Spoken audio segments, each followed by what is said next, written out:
मेरा नाम रीना। मैं आपको अपनी कहानी एक स्टोरी में सुनाने जा रही हूँ। मैं गरीबी से परेशानी से गुजर रही हूँ। मैं अपने मालिक की मकान में साफ सफाई के काम करके घर चलाती थी। मालिक के घुटनों की मालिश कर रही थी जब मालिक ने मुझे एक मोटा सा चीज दिखाया जिससे देखकर मैं चिल्ला उठी। यह उस दिन की बात है जब मैं एक बहुत ही गरीब घर की लड़की थी। मैं जिंदगी में कुछ करना चाहती थी ताकि हमारे घर की आर्थिक हालत सुधर सके। मेरे दो भाई हैं, दोनों मुझसे बड़े हैं। मेरे मम्मी पापा मजदूरी करके किसी तरह से हमारा पेट पालते थे और बहुत ही कम उम्र से मेरे भाई भी काम पर लग गए थे। मैंने स्कूल जाने का बहुत शौक था, लेकिन 5वीं तक पढ़ाई करने के बाद मैंने पढ़ाई छोड़ दी क्योंकि मेरी मम्मी ने मेरे स्कूल से नाम कटवा दिया।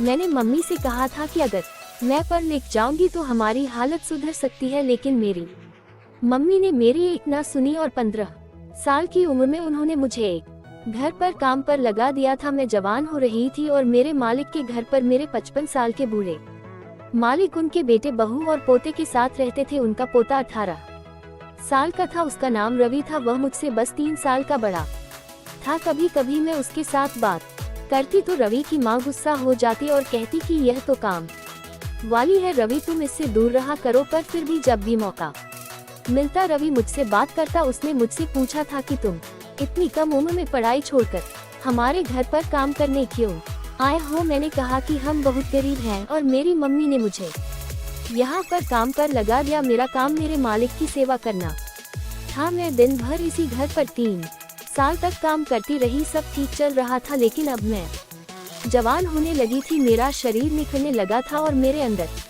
जवानी उमड़ रही थी। रवि भी अब बड़ा हो चुका था और जब कभी मौका मिलता तो मुझसे बात भी करता, लेकिन उसकी माँ को बिल्कुल पसंद नहीं था कि वह मुझसे बात करे। अगर वह देख लेती तो मुझे बहुत डांट थी। एक दिन मेरे मालिक ने मुझे अपने कमरे में बुलाया और कहा, बेटी मेरे घुटनों में आज बहुत दर्द हो रहा है। उन्होंने मुझे 400 रुपए दिए और कहा कि मेरे घुटनों की अच्छे से मालिश कर दो। ये पैसे हमारे घर के लिए बहुत मायने रखते हैं। दिन भर मालिक के घर पर रहने के बाद भी मेरी पगार 5000 थी। मैं मालिक की सेवा के साथ साथ घर का छोटा मोटा काम भी कर दिया करती थी, लेकिन आज पहली बार मुझे एक्स्ट्रा पैसा मिला, वरना मेरे पैसे मेरी माँ को ही दिए जाते थे। मैंने तेल लिया तो मालिक ने अपनी धोती ऊपर उठा दी। मुझे ये बहुत अजीब लगा, लेकिन वह बुजुर्ग इंसान थे। मैंने हल्के हाथों से उनके घुटने की मालिश करनी शुरू की। वे आंखें बंद करके आराम करने लगे। करीब 2 घंटे तक मैंने उनकी मालिश की। इसके बाद मैं घर आ गई। अगले दिन जब मैं काम पर गई तो शाम के वक्त फिर से मलिक ने मुझे अपने पास बुलाया और कहा, बेटी कल की तरह आज भी मेरे घुटनों की मालिश कर दो। उन्होंने फिर से मुझे 400 रुपए दिए। अब ऐसा रोज रोज होने लगा। रोज मुझे एक्स्ट्रा पैसे देते और मुझे ये काम करवाते, लेकिन एक दिन कुछ ऐसा हुआ कि मेरे पैरों तले से जमीन निकल गई। मैं डर के मारे थर थर कांपने लगी और मेरी जान निकल गई। मैंने जो देखा मुझे अपनी आंखों पर यकीन नहीं आ रहा था। उस दिन मालिक ने कहा था कि मेरे घुटनों और पैर की अच्छी तरह से मालिश कर दो, लेकिन जब उन्होंने धोती उठाई तो मेरी आंखें फटी की फटी रह गई। उन्होंने कच्छा नहीं पहना था और मेरी नजर उनके 6 इंच का चीज पर नजर पड़ गई। मैं अंदर ही अंदर काफी घबरा गई थी। आखिर उन्होंने ऐसी हरकत क्यों की, वह मुझसे चाहते क्या है। अब मेरे दिमाग में शक करने लगा, कोई भी इंसान सिर्फ घुटने की मालिश के लिए इतने पैसे क्यों देगा। जरूर इसमें उनका गलत मकसद छुपा हुआ है। मलिक मेरी तरफ देखने लगा, शायद वह मेरा रिएक्शन देख रहे थे। उस वक्त मैं बहुत ज्यादा घबरा गई थी। मन कर रहा था कि वहां से अभी के अभी भाग जाऊं, लेकिन मजबूरी में मैंने उस दिन उनके घुटने और पैर की मालिश की। लेकिन उन्होंने अपनी धोती जिस तरह से उठाई हुई थी मुझे बहुत ही गंदा लग रहा था और वह अजीबोगरीब आवाजें करते रहे। किसी तरह 1 घंटे काटने के बाद मैं पसीने पसीने हो गई थी और दौड़ती हुई अपने घर पर चली गई। मैंने अपनी माँ से कहा कि माँ, अब मैं ये काम नहीं करना चाहती।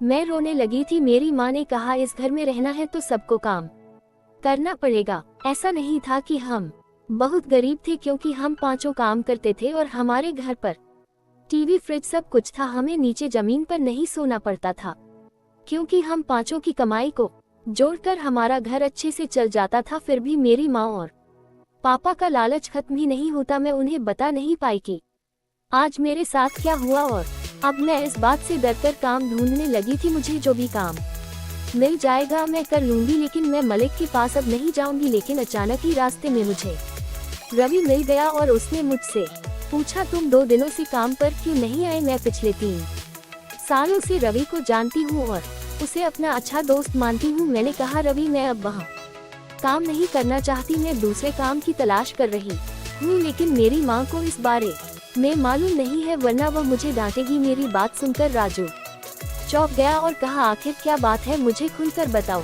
कि तुम वहाँ काम क्यों नहीं करना चाहती? मैंने कहा, तुम्हारे दादाजी कहकर मैं चुप हो गई थी। मैं इससे ज्यादा उसे कुछ नहीं बता सकती क्योंकि मुझे खुद पर ही शर्म आ रही थी। उसने कहा, मेरे दादाजी बूढ़े हो चुके हैं, उनका दिमाग ठीक नहीं है, लेकिन वह दिल के बहुत ही अच्छे हैं। वह बहुत ही नेक दिल है और हर वक्त गरीबों की मदद करने की सोचते हैं। वह तो हर महीने तुम्हारे नाम पर 500 जोड़ रहे हैं। तुम्हारे 3 साल का 18,000 अब तक जोड़ चुके हैं। जब तुम्हारी शादी होगी तो इस पैसे से वह तुम्हारी मदद करेंगे। बाकी वह थोड़े से खामख्याली है, अगर उनसे कोई गलती हो गई हो तो तुम उन्हें माफ कर दो और तुम कल से काम पर आ जाना। मैं घर वालों को कह दूंगा कि तुम्हारी तबीयत ठीक नहीं थी, इसलिए तुम नहीं आए। अब मैं सोच में पड़ गई थी, हो सकता है कि मैं ज्यादा ही सोच रही हूँ। शायद मालिक ही उस दिन कच्छा पहनना भूल गए होंगे। बेचारे 55 साल के बूढ़े हैं, भले ही जवान दिखते हो, उन्हें ध्यान ही नहीं रहा होगा और मुझे अपनी पोती जैसा ही समझते होंगे। बेचारे मेरी शादी के पैसे भी जोड़ रहे हैं और मैं ही इतनी पागल हूँ कि उनके बारे में क्या क्या सोच लिया। अगले दिन से ही मैं फिर से काम पर जाने लगी और मलिक फिर से मुझे अपने रूम में बुला लेते और 400 देकर कहते कि मेरे घुटनों की मालिश कर दो। लेकिन अब मैंने नोटिस किया कि वहाँ कच्छा नहीं पहनते थे। जब वहाँ धोती ऊपर उठाते तो उनका सब कुछ नजर आता, हालांकि वहाँ आंखें बंद करके रहते और कभी कभी ही मेरी तरफ देखते थे। मुझे यहाँ काम करने में बिल्कुल भी अच्छा नहीं लगता और बहुत घबराहट होती थी, लेकिन मुझे इस काम के एक्स्ट्रा पैसे मिलते थे जो कि मुझे अपनी माँ को भी नहीं देना पड़ता था। तो मैं लालच में आ गई थी। मलिक ने मुझे अपने रूम में बुलाया और 500 दिए। मैंने घबरा कर पूछा, अब क्या होगा? फिर मलिक ने मुझे बिस्तर पर लेटा दिया और मुझे पकड़ लिया और बोला, तुम्हारे साथ सोने के मन बहुत दिनों से कर रहा है। दोनों टांगों को अपनी कमर पर लिटा कर मेरे शील तोड़ दिए और लगातार 2 घंटे तक मुझे अपने ऊपर बैठाकर झूला झुलाया। और जब मैं घर जा रही थी तो मेरा कमर और पेट बहुत ज्यादा दर्द कर रहा था। अगले दिन जब मैं काम पर गई तब मालिक ने मुझे घोड़ी बनाया और पीछे से खूब झटके लगाए। तभी से मुझे प्यार हो गया और मैं रोज उनके साथ ही करवाती थी और रहने लगी। कुछ समय बाद मैंने अपनी माँ से मलिक के बारे में बताया और उन्होंने मालिक से बात करके मेरी शादी करवा दी। तो दोस्तों, यह वीडियो आपको कैसे लगी? हमारी स्टोरी 8286 में सुनने को मिला।